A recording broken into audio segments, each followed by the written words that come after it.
জিয়াউর রহমান সময় বাজেটে যখন উপর কর বাড়ানোর প্রস্তাব আসতো তখন তিনি স্পষ্টভাবে বলতেন বিড়ি হলো গরিব মানুষের সিগারেট, যারা দিন মজুর বা রিক্সা চালক তাদের বিনোদনের উপর খুব সীমিত, তাই বিড়ির উপর ট্যাক্স বাড়িয়ে তাদের উপর চাপ বাড়ানো যাবে না। শহীদ প্রেসিডেন্ট জিয়াউর রহমানের সুযোগ্য সন্তান মাননীয় প্রধানমন্ত্রী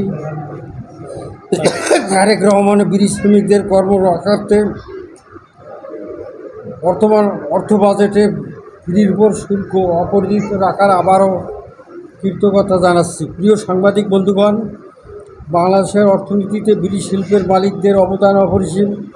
তারা এই দেশে বড় বড় শিল্প প্রতিষ্ঠান গড়ে তুলেছে, অথচ বিদেশি বহুজাতিক কোম্পানি বিএটিএ ও জিটিআই এদেশের টুবাকো কোম্পানির মার্কেট শোষণ করছে।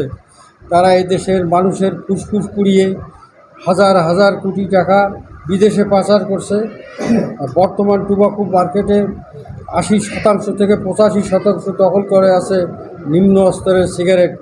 এসব নিম্ন স্তরের সিগারেট বিদেশি বহুজাতিক কোম্পানির। সুতরাং দেশীয় শ্রমঘন বিড়ি শিল্পের অস্তিত্ব রক্ষার্থে বহুজাতিক কোম্পানির নিম্ন স্তরের সিগারেট উৎপাদন বন্ধের আহ্বান জানাচ্ছি। প্রিয় সাংবাদিক বন্ধুগণ, বিড়ি একটি দেশীয় শিল্প নির্ভর।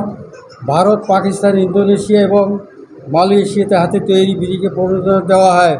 এসব দেশে বিড়ি ফ্যাক্টরি প্রতিষ্ঠা না করলে সিগারেট ফ্যাক্টরি করার অনুমোদন দেওয়া না। কিন্তু বাংলাদেশ তার বারবার বিড়ি শিল্পের ওপর মাত্রাতিরিক্ত শুল্ক আরোপ করা হয়েছে। অসম শুল্কের ভারে শিল্পটি আজ ধ্বংসের দ্বার প্রান্তে এসে পৌঁছেছে। শ্রমিকরাই দেশের মূল চালিকা শক্তি, শ্রমিকরাই দেশের অর্থনীতির ভিত। শ্রমিক বাঁচলে দেশ বাঁচবে, দেশ বাঁচলে শ্রমিক বাঁচবে। তাদের দাবিসমূহ পেশ করছি।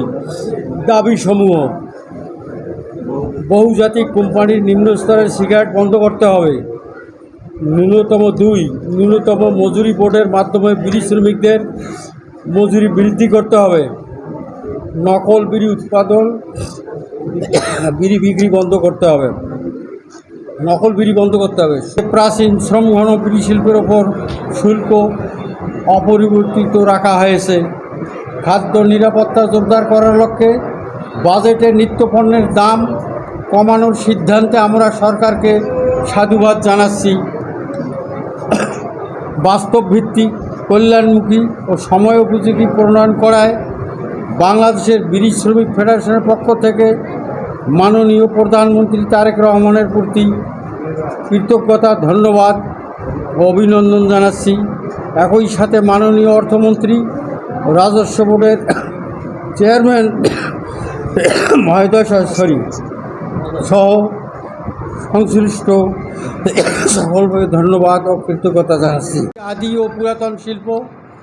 এই উপমহাদেশে যখন বেকার মানুষের কোনো কর্মসংস্থানের সুযোগ ছিল না, তখন বিড়ি শিল্পই ছিল